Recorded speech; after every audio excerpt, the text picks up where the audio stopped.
welcome. I hope I'm going to wake you up after a lunch. Why this title, Crowdsourcing, a Good Force for Change?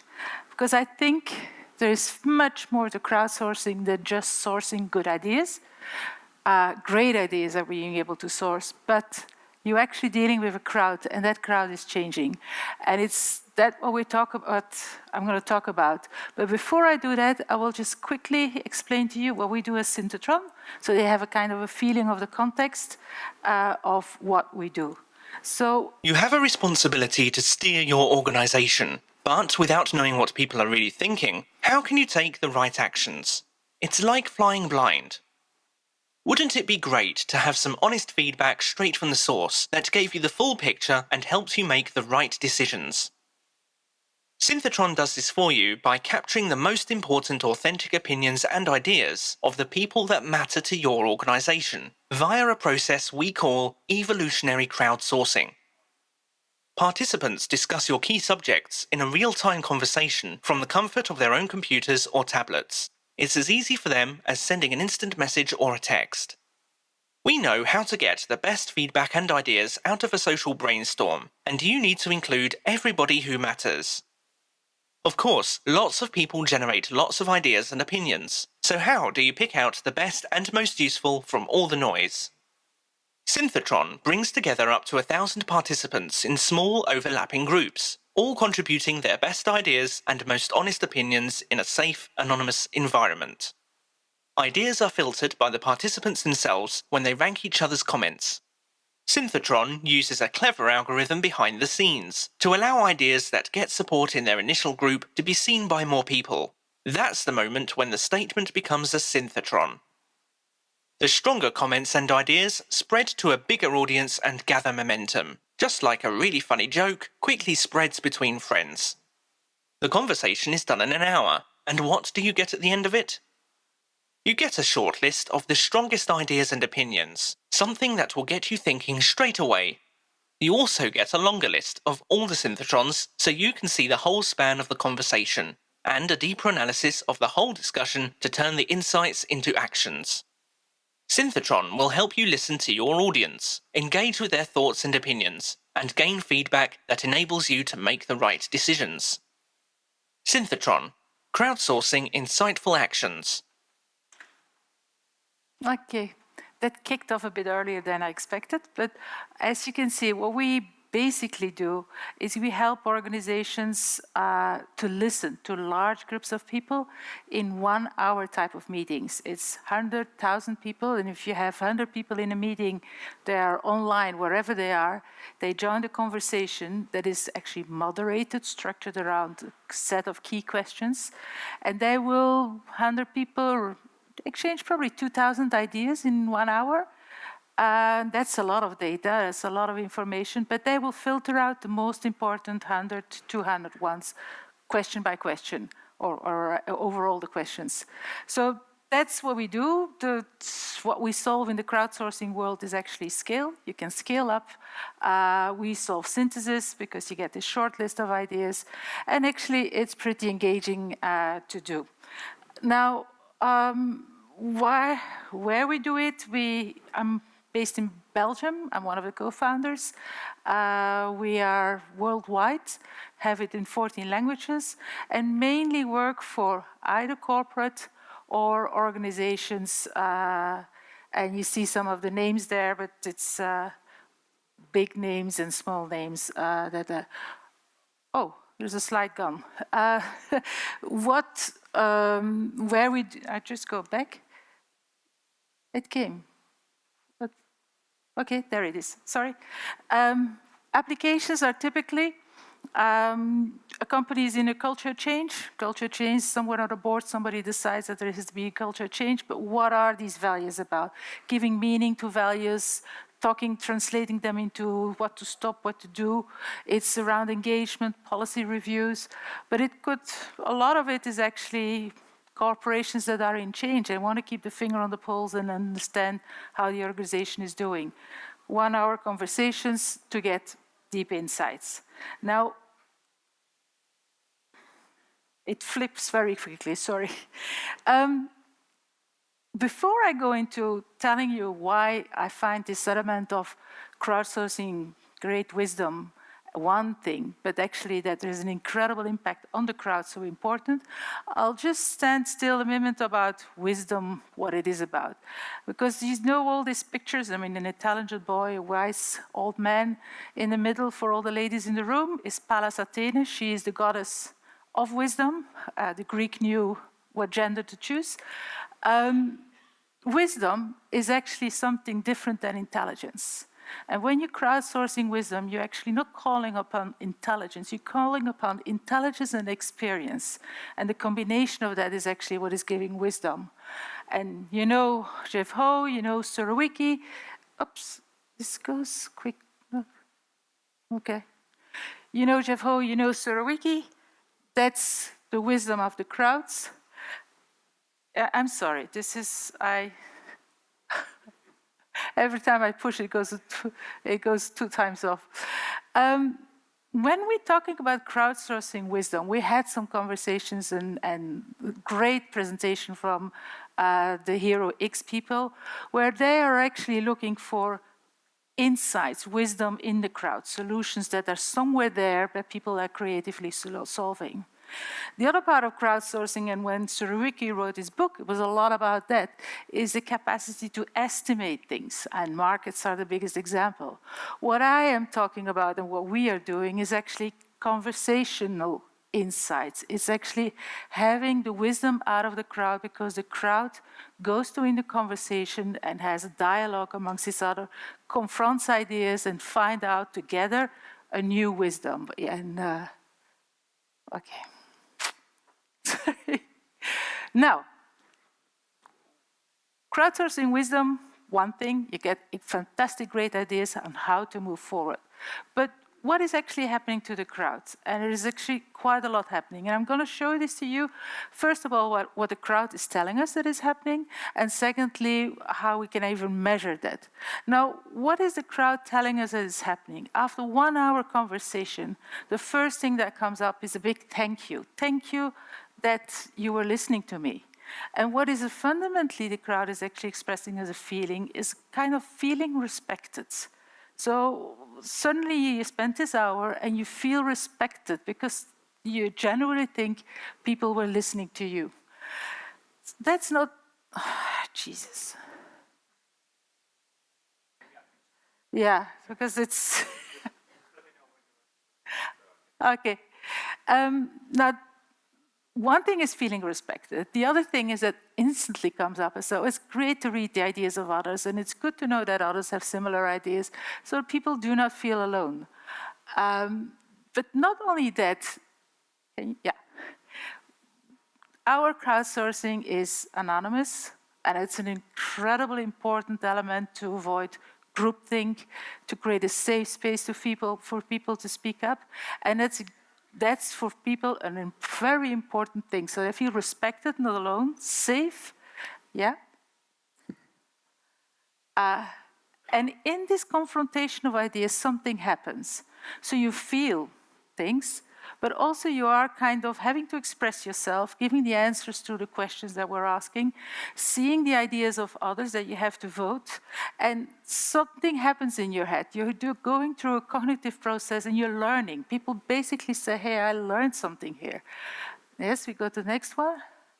And we actually design our crowdsourcing 1 hour, always to end up from kind of a feedback moment to a co-creative moment, so that at the end, it's all about solutions and actions going forward. Now, that part gives an incredible ownership to people. People feel, okay, we're doing this, but I'm part of the solution. And that actually means that they are engaged, oops, and we can go on further, okay. And they become change agents. And so what is actually happening? There is an incredible intellectual and emotional journey happening. People actually becoming change agents to the cause you have. Now, you get the ideas from them on how to move forward, but you get actually somebody who is actually part of it now and is actually engaged to make it happen. But the question is, can we actually measure this? it's nice to see what people are saying, and that's one thing, and you kind of visibly see that people are engaged. But coming back to the question is, can we measure it? And we measure it in two ways. Oops. One forward. Yeah, okay. So this is actually a graph where a big project in an oil company was introducing a major change process. It was actually a new SAP project. And they were implementing it all over the world, and we did Synthetron discussions with them all over the world. And the Synthetron discussions were always the same, and they started off with the first question saying, okay, how do you feel about this project coming about us? And where would you put yourself on the change curve, from highly resistant to widely enthusiastic? We had a conversation on how to make this SAP implementation a success, which were for them the key risk factors, what were the key success factors, how they felt about making the difference. And at the end, we asked them again, like, okay, now at the end, as a closure of this 1 hour, where would you put yourself on the change curve? And you can see that blue is the initial one, and green is this is over tens of discussions. You see that systematically there is a movement to the right. So people are just even saying in a poll, we can measure it, that they are more engaged. The second slide that actually will show is something very different. When people are talking, you can listen to what they're saying, but you can also listen on how they're saying it. And listening to how they're saying is what we call language and behavior analysis. You kind of detect what mindset is behind what people are talking. And there are different key factors in that, but you can bring it down to a change readiness. And you see, oh, this should be the next slide, yeah. And you see in this graph here on the change readiness, this is actually a case where a bank was introducing a new culture. They had their top 100 together, they thought about it, and they said, oh, this changing world, we have to adapt our culture. And they came up with 4, 5 key values. And before actually rolling them out, they said, well, let's find out. And so over 6 discussions, they actually asked different segments of the bank, so the hypos, the older group, the people that were actually in the offices out there in the front, people that were in the back offices, and they asked them basically for each of these values, what do you think about these values, and tell us what does it mean if we start behaving like that, what has to change. Over the course of that discussion, you could see that the mindset changed, and for the green arrow is for each of these separate discussions, that the mindset has changed from a start to an end in change readiness. And they started, in this case, 4 of them way beyond our benchmark and ended up on or above the benchmark. And interesting, one group started very buoyant, very change-oriented, and became a bit more realistic and ended up almost in the middle of our benchmark. But this is a measure, very hard number, where you can actually see that people change in the course of a crowdsourced dialogue. And the last thing I'm going to show you, the next slide, is something which is contrary to all the literature in change management. If you talk about change management, everyone will say people are against change. Now, we classified our statements, and this is a research done with the Leuven University, Professor Paul Verdin, who is also teaching in Harvard, and it's published in that management journal of the university. All the statements, and this is a sample, and it's 100 discussions, and it's like, I think it's 1,000, 2,000, 10,000 statements. They've all been classified on these 3 clusters. Are people talking in an enabling way? We need to do, it's good that we shall do this. Are people talking in a blocking way? Well, this is a problem, and we have a problem. Are people talking in a more what we call critical way? It's urgent that we address something. Critical is when there's a sense of urgency. Now, what you see that only 20%, when you engage people, 20% of what they say is actually blocking. When you engage people, you actually get them to become a change agent, and they will think with you. And 20% means that people are not against change. This whole premise in change management is not necessarily right. People are against bad change. And so there's a lot that they say that they want to improve, or some things they even want to improve urgently. So this is actually showing you, and for us, over the 10 years, we started crowdsourcing saying, okay, we need to get insights out. We need to get wisdom out. We get fantastic wisdom out, very actionable insights. But we realized that actually, next to getting these insights out, we're actually influencing the crowd itself. We're influencing it in such a way that it becomes a change agent, or it can go wrong. And, oops. I will help. Yeah, okay. And that's why I try to coin the term crowd nudging. Because what you're doing is, in this 1 hour, you can make the difference of having your employees, and it could be thousands of employees, with you or against you in the change. And the difference, yeah, there you go, it can go wrong. And how does it can go wrong? Many things, but I think there's 2 things I want to share with you from our experience that are very important. And one thing, next slide, is actually related, no, next. Yeah. And one thing that's actually related to Kahneman's book about thinking slow and thinking fast. It's a fantastic insight that actually people tend to be lazy and use the reflex brain. And this is this quick brain that is associative thinking, that's intuitive, and poof, gets an answer. Now, if you are in a crowdsource and dialogue and you're stimulating people always to use this quick reflex brain, you're actually inducing all the biases that go with this brain. And it's full of biases. The literature, and Kahneman has a long list of that, of all the biases. And groups tend to even emphasize that. So it's very important that you actually create these thinking questions where you stimulate them to go to their reflex brain. And actually people do not go there just like that. They need to be stimulated to get there. So that's one thing that can go wrong. And the second thing in the next slide that can go wrong is groupthink. And groups can be mobs, and there are experiences on that. And you can look at it, and we did quite a lot of reading and studying and finding out. And fundamentally, there's one thing that is actually, you can have the wrong group. If you have the wrong group, the wrong crowd, that is not having any experience or any competence or knowledge, you actually push them into groupthink, into chit-chat. Yeah? So crowdsourcing is not a free choice of crowd. You have to really think what I want to get out and who is a relevant crowd. And the other thing is that you have to create the space for critical thinking.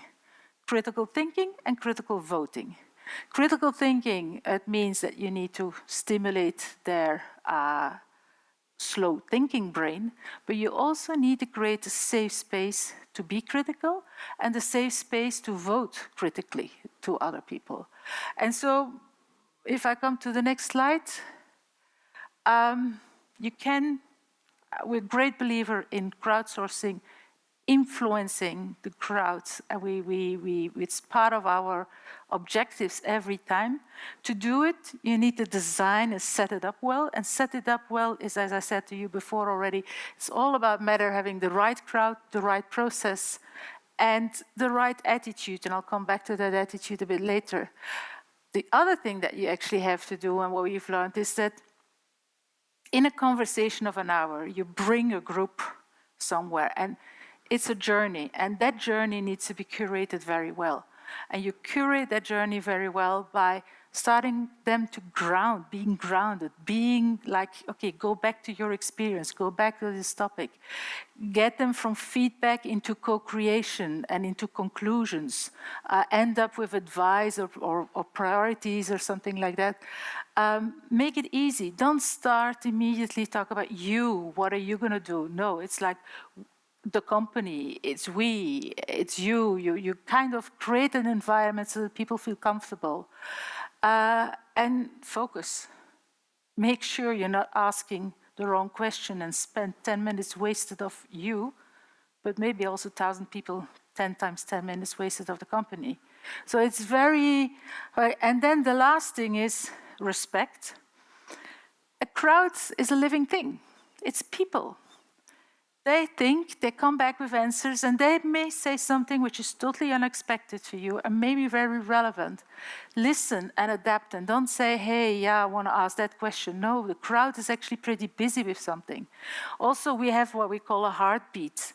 And you may say, look, I have these 5 key questions I want to ask the people. But when the heartbeat is very high, you're not going to interrupt them and say, now stop, I don't want to listen to you anymore. I want to have this question. You need to respect and adapt and actually go with the flow of the crowd as well. So that is actually our lessons learned on, you can go to the next one. That actually, there are 2 elements for change if you crowdsource. One is you get a great wisdom and input from people on what will help and what are the actionable insights they can give you to move forward. And 2, if you do it right, you have a whole bunch of change agents with you. So I call it 2 times change forces. You go for one and you get the other one free. If you go to the next slide. Which means that coming back to these equations, I think there is a very important third equation. Crowdsourcing wisdom and engaging the crowd is actually crowd nudging. You really are, in 1 hour, having a major impact on the crowd. And you've seen the measures, you've seen the words that actually do that, and I think it's almost my last slide now, no? Yeah. So this is the whole thing that we believe in and that we've been over the 10 years fine-tuning on, is not only asking the right questions to get the right insights from people, but in that 1 hour journey, wherever the people are, in a very respectful way, engage them to give you the outcomes you desire, but engage them in such a way that they also become change agents, that they feel positively about the whole experience and that they feel that they contribute. And at the end, you can ask questions which are very often, they say, what can you do? Start your answer with I can. You have the most fantastic I can statements coming up. So people actually sense this as a very respectful listening exercise from an organization or an association or a manager, but also a co-creative exercise of us as a group together. We're going to make this change happen. So that's what I wanted to share. So not so much about what we do and how we do it, but about one of the major insights we have, that there's more to there's more than sourcing to crowdsourcing. Great. Thank you, Joanne. Appreciate that. Thank you. How are you measuring that that culture achieved, let's say, financial performance, although obviously that's not the only way to measure culture? Yeah, well, I think you have there's different levels of measure, but if we go back to the behavior change, which you asked, in the companies where this culture change exercises are going on, you actually, every 3 months, you listen to the crowd about how the change is going. And you kind of measure whether it's going forward. A typical question is not about, are we changing, but also like, and do you see differences in the business, the way we're handling the business, and do you see differences in the way that the customers are responding? So you really go to identify the key variables there and what is actually standing in the way and changing. But as I told you, with this mindset analysis, you actually also measure whether the mindset of people has changed over time. And we've had not only for this bank, we've done over 3 years, not every 3 months, every 6 months more, Synthetron discussions, and you can really see how they actually are moving up to be more change-oriented. So I hope that's an answer. There was a gentleman in the middle, yeah. Great. Okay. Awesome. Thank you, Joanne. Appreciate that. Pleasure.